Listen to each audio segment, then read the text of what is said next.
Hello students, last lecture में हमने पढ़ा मोनसेंटो प्रोसेस के बारे में, जहाँ पे हम मिथेनॉल के प्रोडक्शन के बारे में पढ़ रहे थे। मिथेनॉल से हमने उसका रिएक्शन पढ़ा, कैटालिटिकल साइकिल पढ़ी, कंडीशंस पढ़ी।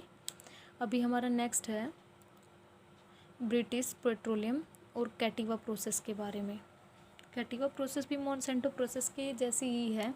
उसमें भी हम प्रोडक्शन ऑफ एसिटिक एसिड के बारे में पढ़ेंगे और कुछ कंपैरिजन पढ़ेंगे किसका, कैटिवा प्रोसेस का और मोनसेंटो प्रोसेस का, कि दोनों में जब हम प्रोडक्शन पढ़ते हैं एसिटिक एसिड का तो दोनों में क्या डिफरेंस होगा। तो देखिए यहाँ पे जो कैटलिस्ट है मोनसेंटो प्रोसेस एंड कैटिवा प्रोसेस के, वो डिफरेंट हैं, इसीलिए दोनों के प्रोडक्शन में भी कुछ डिफरेंस है। दोनों की लिमिटेशंस और कुछ उनकी एडवांटेजेस हैं, उनमें भी कुछ डिफरेंस है। तो देखिए हम ब्रिटिश पेट्रोलियम कैटिवा प्रोसेस के बारे में पढ़ते हैं। A more cost effective and efficient process called Cativa process for production of acetic acid comes up from BP 1996। 1996 में कैटिवा प्रोसेस के बारे में हमने पढ़ा। मोनसेंटो प्रोसेस कैटिवा प्रोसेस से बहुत पहले यूज़ करी जा चुकी थी। इसके बाद देखिए this process used iridium instead of rhodium. हम जब मोनसेंटो प्रोसेस पढ़ते हैं तो उसमें जो कैटलिस्ट यूज़ होता है हमारा, वो रोडियम का कैटलिस्ट यूज़ होता है। लेकिन जो कैटिवा प्रोसेस है उसमें हम रोडियम की जगह किसका कॉम्प्लेक्स यूज़ करेंगे, इरीडियम का। The catalyst is more robust at extremely low water concentration 0.5 water percent as against 8 to 10 water percentage required for the rhodium catalyst. यानी कि हम ये बोल सकते हैं कि यहाँ पे जो रिक्वायरमेंट है वाटर की प्रोसेस के दौरान, यानी कि जो आपका एसिटिक एसिड है उसकी प्रोडक्शन के दौरान, वो कैटिवा प्रोसेस में जो वाटर की यूज परसेंटेज थी, कंसंट्रेशन था, वो कम था एज़ कम्पेयर टू आपकी जो मोनसेंटो प्रोसेस थी। यानी कि जब भी हम रोडियम का कॉम्प्लेक्स यूज़ करते हैं वहाँ पे जो रिक्वायरमेंट होगी वाटर की वो कम होगी as compare to iridium complex. यानी कि यहाँ पे जो कंजप्शन है वाटर का वो लेस होगा as compare to Monsanto process. The IR catalyst यानी कि iridium catalyst is found to remain stable under a wide range of condition that would cause the rhodium complex to decompose to inactive rhodium salt. इसने ये बोला कि जब भी हम iridium का कैटलिस्ट यूज़ करेंगे तो जो इरीडियम के कैटलिस्ट की टेंडेंसी है स्टेबल रहने की डिफरेंट कंडीशंस में, टेम्परेचर और प्रेशर की कंडीशन में, वो ज़्यादा होती है किसके कंपैरिजन में, रोडियम के कंपैरिजन में। इसमें बताया गया है कि जब भी जिन कंडीशंस में रोडियम का कॉम्प्लेक्स स्टेबल रह सकता है उसमें अगर हम इरीडियम का जो कॉम्प्लेक्स है वो स्टेबल रह सकता है, उन कंडीशन में अगर हम रोडियम का कॉम्प्लेक्स लेते हैं तो वो डिकम्पोज हो जाता है और रोडियम के सोल्ट में चेंज हो जाता है। यानी कि वो अपना कैटालिटिकल जो प्रोसेस है उसको कंप्लीट नहीं कर पाता है। The iridium compounds are more stable, more soluble in reaction medium and thus provide higher catalyst concentration। इसने बोला कि जो इरीडियम का कंपाउंड होगा, जो कैटलिस्ट होगा, वो ज़्यादा सोल्यूबल होता है रिएक्शन मिक्सचर में यानी कि जिस भी मीडियम में आपका जो रिएक्टेंट है वो प्रेजेंट है एज़ कम्पेयर टू रोडियम जो आपका हमने मोनसेंटो प्रोसेस में पढ़ा।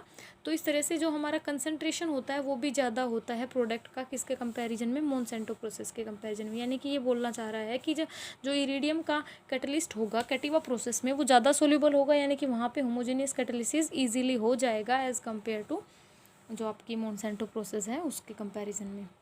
नेक्स्ट है Cativa plant have high output. A single plant can produce up to 75% more acetic acid than what was previously possible using the Monsanto process. इसने बताया कि इसमें जो हमने कैटिवा प्रोसेस यूज़ करके जो प्लांट होगा वहाँ पे जो सिंगल आपका कैटलिस्ट है, सिंगल जो रिएक्टेंट है, उससे 75% ज़्यादा एसिटिक एसिड क्या कराया जा सकता है, प्रोड्यूस कराया जा सकता है, किसके कंपैरिजन में, जो आपकी मोनसेंटो प्रोसेस था उसके कंपैरिजन में। यानी कि ये बताना चाह रहा है कैटिवा प्रोसेस का यूज़ करके, इरीडियम कैटलिस्ट का यूज़ करके हम 75% जो प्रोडक्शन है एसिटिक एसिड का वो ज़्यादा दे सकते हैं as compare to Monsanto process. इन पॉइंट से हमें ये क्लियर हुआ है कि जो हमारी कैटिवा प्रोसेस थी वो कुछ अपडेट करने के लिए मोनसेंटो प्रोसेस को, या फिर जो उसकी लिमिटेशंस थी उनको कवर अप करने के लिए हमने यूज़ करी थी कैटिवा प्रोसेस, और उसके कुछ पॉजिटिव रिजल्ट्स भी हमारे सामने आए, कुछ उसकी लिमिटेशंस भी हमारे सामने आई कि जो मोनसेंटो प्रोसेस में पॉसिबल नहीं था, या फिर जो हम उसकी वजह से लॉस हमें झेलना पड़ रहा था प्रोडक्शन में या फिर अवेलेबिलिटी में, वो जो हमारी कैटिवा प्रोसेस थी उसने कवर अप किया। इसके बाद है कैटालिटिकल साइकिल फॉर बीपीज कैटिवा प्रोसेस। अब कैटालिटिकल साइकिल पढ़ेंगे हम इरिडियम कॉम्प्लेक्स यूज़ करके कैटिवा प्रोसेस की। हमने पढ़ा कैटिवा प्रोसेस में कौन सा आपका लिगेंड यूज़ होगा, कैटलिस्ट यूज़ होगा, जो इरिडियम कॉम्प्लेक्स होगा। देखिए इरिडियम कॉम्प्लेक्स के साथ हमने रिएक्शन कराया CH3 का I का, यानी कि यहाँ पे कौन सा रिएक्शन हुआ, ऑक्सीडेटिव एडिशन रिएक्शन हुआ। नेक्स्ट ऑक्सीडेटिव एडिशन रिएक्शन कराने के बाद हमने क्या किया, एक I को यानी कि एक मिथाइल ग्रुप को यहाँ से यहाँ पे ऐड कराया आयोडाइड को। इसके बाद जो हमें कॉम्प्लेक्स मिला उसमें हमने CO का क्या किया, एडिशन किया। यहाँ पे CO का एडिशन कराने के बाद देखिए यहाँ पे पहले हमने क्या किया, आयोडाइड का रिमूवल कराया। रिमूवल कराने के बाद यहाँ पे हमें एक वैकेंट साइट मिली। वैकेंट साइट पे हमने किसका एडिशन कराया, CO का एडिशन कराया। नेक्स्ट में हमने आयोडीन का फिर से इसमें क्या कराया, एडिशन कराया। या तो हम ये बोल सकते हैं आयोडीन का एडिशन कराया, या फिर बोल सकते हैं यहाँ पे इंसर्शन कराया, किसका, CO का, किसके बीच में, इरिडियम और एल्काइल ग्रुप के बीच में। यहाँ पे इंसर्शन रिएक्शन हुआ CO का। इसके बाद नेक्स्ट में देखिए हमने क्या कराया, रिमूवल कराया ग्रुप का। यहाँ से ये ग्रुप रिमूव हुआ। रिमूव होने के बाद हमें फाइनली क्या मिला, जो हमारा इनिशियल रिएक्टेंट था। यानी कि यहाँ की इसकी कैटालिटिकल साइकिल की बात करें तो जब इसका रिएक्शन H2 से कराया जाता है तो किस में चेंज होता है, ये एसिटिक एसिड में चेंज होता है। यहाँ पे HI के साथ को कैटलिस्ट यूज हुआ है। को कैटलिस्ट यूज़ करके यहाँ पे CH3OH यानी कि यहाँ पे मीथेनॉल की हेल्प ली गई। मीथेनॉल से क्या बनाया हमने, H2O निकला यहाँ से और CH3I निकला। देखिए कैटालिटिकल साइकिल में ज़्यादा डिफरेंस नहीं है। डिफरेंस किस में है कि इसकी जो अवेलेबिलिटी थी कैटलिस्ट में वाटर की देखें हम, दूसरा हम प्रोडक्शन को देखें। देखिए दोनों में ही मीथेनॉल से क्या बनाया गया है, एसिटिक एसिड बनाया गया है। सिर्फ अवेलेबिलिटी देखी जा रही है, प्रोडक्शन देखा जा रहा है एसिटिक एसिड का कि दोनों में से कौन सा हमारे लिए बेनिफिशियल था। हम जब दोनों के कंपैरिजन करते हैं तो देखिए cost of iridium is much less compare to that of rhodium. जो इरिडियम की कॉस्ट होती है वो कम होती है किसके कंपैरिजन में, रोडियम की। यानी कि अवेलेबिलिटी यहाँ पे इकोनॉमिकली क्या है, ये हमारे लिए एफिशिएंट है। सेकंड देखिए Cativa process is faster and more effective requiring a small amount of catalyst. जो कैटिवा प्रोसेस है उसमें जो इरिडियम का जो कॉम्प्लेक्स कैटलिस्ट यूज़ किया हमने वो फास्टर प्रोसेस होगी और ईजिली अवेलेबल भी होगा। यानी कि स्मॉल अमाउंट में अगर हमें कैटलिस्ट अवेलेबल है तो भी हम रिएक्शन को कैरिड आउट करा सकते हैं। नेक्स्ट में देखिए iridium catalyst provide a much high turn over number. Turn over number हम कहाँ पढ़ते हैं, हमने काइनेटिक्स पढ़ी थी उसमें पढ़ा होगा। जो टर्न ओवर नंबर होते हैं वो हाई होते हैं अगर हम इरिडियम का कॉम्प्लेक्स यूज़ करते हैं एज़ कम्पेयर, जिसके कारण जो रिड्यूसिंग फ्रिक्वेंसी होती है कैटलिस्ट की वो रिप्लेस हो जाती है।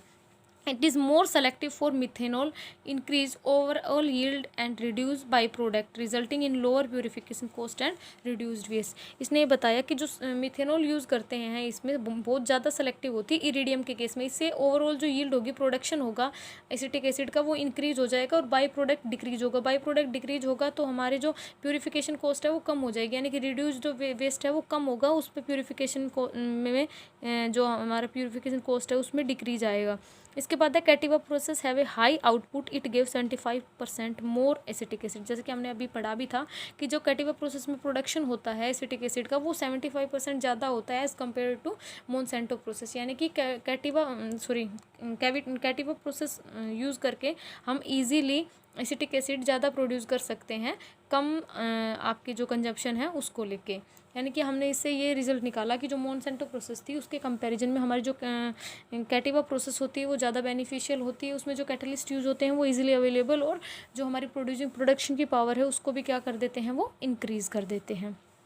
ओके बच्चों, आज का हमारा लेक्चर ख़त्म हुआ। हमारा जो टॉपिक था ये मोनसेंटो प्रोसेस एंड कैटिवा प्रोसेस दोनों क्या हुआ, यहाँ पे फिनिश हुआ। Thank you.